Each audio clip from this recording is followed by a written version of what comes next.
anong gagawin mo kung sakasakali? Ano po yung unang-unang pagkakagastosan nyo? Blaze po, gagawin ko po yung panalo ko po. Gagawa po ako ng sari-sari store para doon ko kukunin yung panggastos ko sa anak Yun. ko makatapos ng pag-aaral. Maganda yun, Saka maganda yung bukod- negosyo. negosyo. Saka bukod dun alam mo, deserve mo na mag-enjoy dahil ang tagal mo nagtrabaho para sa Yes pamilya mo. po. Deserve mo rin mag-enjoy. So yung ibang mga matitira, medyo enjoy na po. Yeah. Ay, hindi po. I-budget ko talaga sa mga anak ko po. Kaya okay. kami mga Wala yung Oo, enjoy-enjoy kahit- po. kahit Kasi papaano matanda sana. na po ako. Hindi na ko na kailangan mag-enjoy-enjoy na mag-ano dyan sa mga ano.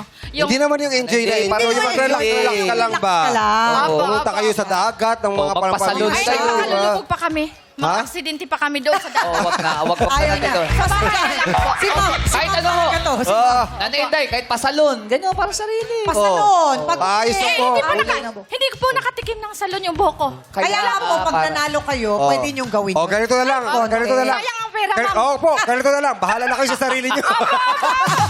Mas magaling ka po.